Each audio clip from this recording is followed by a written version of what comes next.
Hello everyone.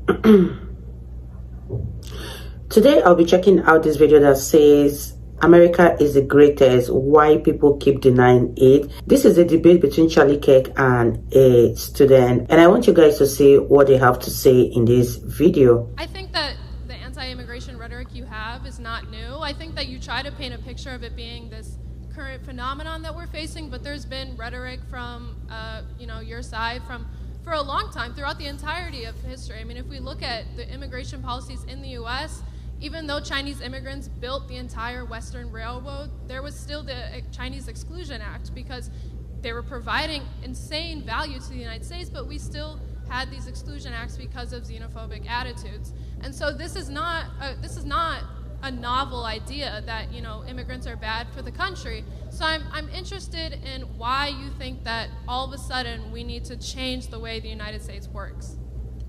Well, first of all, immigration has gone in great influxes.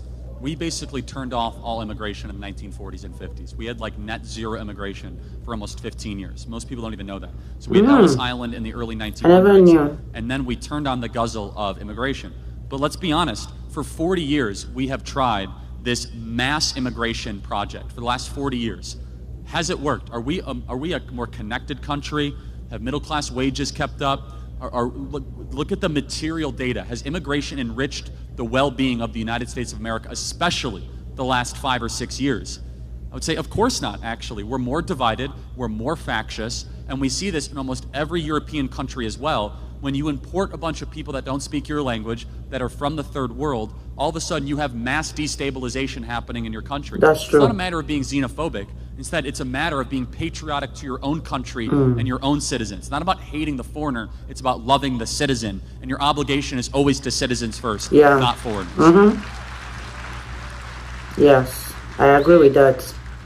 So you don't think that the MAGA movement has led to xenophobic attitudes at all? I don't even know how to answer that. I mean, like... Why not?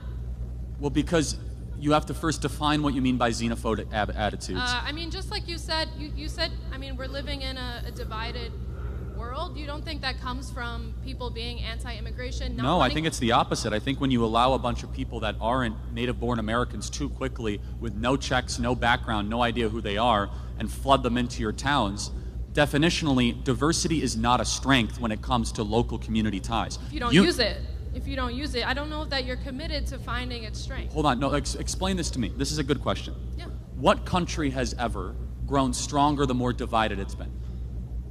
None. But I'm not saying that that's we the point. have to get more divided. No, but diversity definitionally will divide you. Unity unifies you. That's you notice true. They never say unity is our strength, they say diversity is our strength.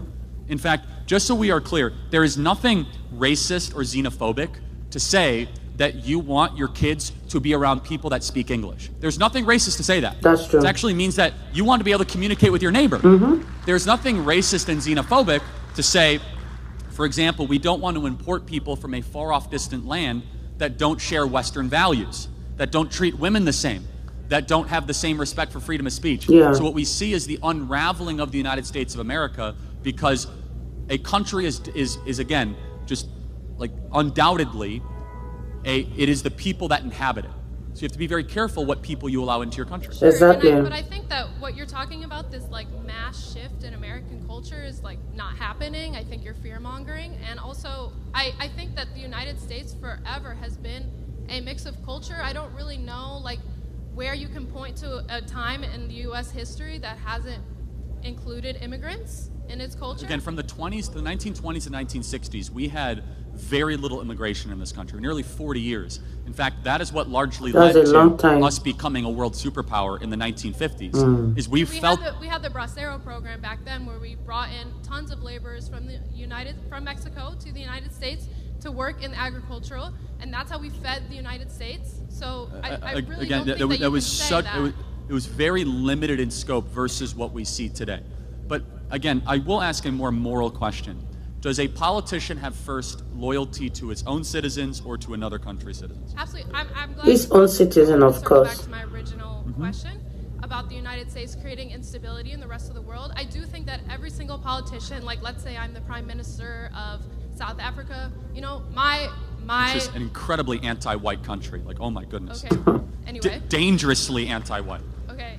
Anyway. Do you know about that, by the way? You should. Apartheid, yes. Oh, no. It's like they're killing white people in the streets in South Africa. They're stealing farmland. I mean, if you don't know about that, that shows how the media is lying to all of you. Yeah. It is literally a mini white genocide happening in South Africa Yes. right now. But I don't think that we should... No, it's fine. You brought up South Africa, not me, but yes. That was just an example. Anyway, let's stay on topic. So let's say I'm the prime minister of a country. I do agree with you that my first job is that country, for sure. That's who I'm leading.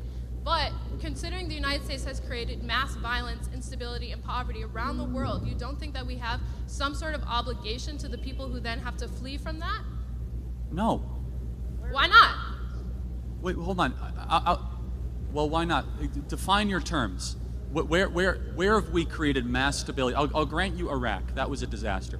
Where else? In all of Latin America, in different countries in Africa, places that, like the Philippines that we colonized, Puerto Rico. Yeah, I mean, of course, I'm always so interested in this, as if it's like, you can never blame those countries for not having their act together. It's somehow America's fault. Like, oh, it's America's fault that Nicaragua can't get its act together. It's America's fault, even though we welcome Puerto Rico to become U.S. citizens, like we've colonized them. So here's the paradox. You don't think that Puerto Rico was colonized? No. I'm saying no. So if we don't help Puerto Rico, we're evil. When they become a territory, we colonize them, and we haven't done enough. It's like, which one is it exactly? So the Puerto Rico was taken from the Spanish as a colony and used as a sugar farm for years, where the workers were paid less than $1 per day to create sugar for the United States. And it's not really about statehood or independence. It's about letting Puerto Rico decide that for themselves. And anyway, this isn't about Puerto Rico. No, it's fine, but and more broadly, and I'll get to the couple final questions here. I can sense that your problem is that, like, America's super successful and these other countries aren't. And foundationally, it's rooted in envy, bitterness, and resentment, because we are the world's superpower. It's not because we've held anybody back. Yeah. It's because we've had incredible people, to build really good You don't ideas. think the U.S. has intervened in a negative way in other of- countries? At times, yes. At times, we've intervened very favorably. Can you at least acknowledge at times that... Sure, there has been aid, but there's also been terrible No, coups. not just aid. South Korea exists because of American involvement. Kuwait exists because of American involvement. But it's not. So, But to look at American accountability, you have to look at the whole of that accountability. And to say that certain countries are less developed purely on their own fault is to ignore history. so that's where we disagree. Okay. Countries have to take responsibility for their own future. Exactly. Which, again, this is one of the reasons why so many people hate Israel. Every other country around there is like a third world country. And Israel is super successful and super agenic, and they're able to be like one of the wealthiest countries on the planet. You gotta wonder, what is it that they're doing? Oh, it's the Jews because they're stealing all this money. No, actually they like work super hard, and they don't believe in Islam, and they and like, wow. And the one place Have you ever been to those countries? Yeah, actually, I have been to Israel, and I've been to the Palestinian Authority. I've been to the West Bank. I've actually visited it. Even if I hadn't, that doesn't mean what I'm saying is wrong, just for the record. Yeah. By the way, I encourage you to try to go to Lebanon or Syria. Not exactly the Four Seasons, right? So, And you not don't great. think that U.S. intervention has anything to do with that? Partially, but again, to blame the evil U.S. intervention for every single problem is, at its core, intellectually sloppy. I don't think so, because the United States has 2 times the military of the rest of the world, and it has been in our DNA to intervene in a military way in other countries. So to say, I mean, I know you believe in... So I want to try to square this all together. I got to get another question, just to make sure I'm clear. So you're mad at America for getting involved in other people's countries, right? So America's bad for that. But then you want everyone to come to America. I thought America's bad. I'm saying that the United States needs to be held accountable. You can't meddle in So we're other held accountable by countries. inviting the entire world here? If you are going to mess up that country, you have to do something about it. Oh, do something. Invite them here. Maybe if you're the reason that they have to leave. No? All right, then that at its core, I'm glad you articulated it, is neoconservatism, which is invade the world, invite the world. Which is that you don't support the invasion part of it, but somehow we have to invite the world as some sort of like mass penance. But that's like you invade and then say, oh, Well, no, I now don't support the invasions. I think you are overly ascribing fault to the United States of America, when in reality it's these own broken countries that cannot get their own act together. Yeah. A great example is this, and I'll close with this. El Salvador is actually safer than America. It has billions of dollars flowing into El Salvador. Why? because they elected Bukele, who decided to go after MS-13 and clean up the streets of El Salvador. Which, again, it was because they decided to do good things with massive action. Yeah. Countries can be wealthy. Singapore is wealthy. You could be a very wealthy country if you embrace Western market ideas, private property with low crime, and it's not always... I mean, in the case of El Salvador, the United States was the reason that the country broke down into gang warfare, and now if you look at the way they were able to turn around, they had to declare a state of emergency just to be able to turn things around. It's just like, this is where we're different, and then I'll close, then we have to get going. I look at America as a force for good. You look at everything wrong and you say it must be America. No, sir, I'm looking at bad things that they have done and calling for accountability.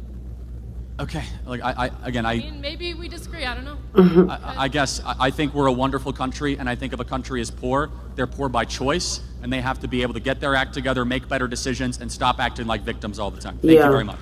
That's true. Oh my gosh, you guys, that was such an interesting debate between Charlie Kirk and the college student.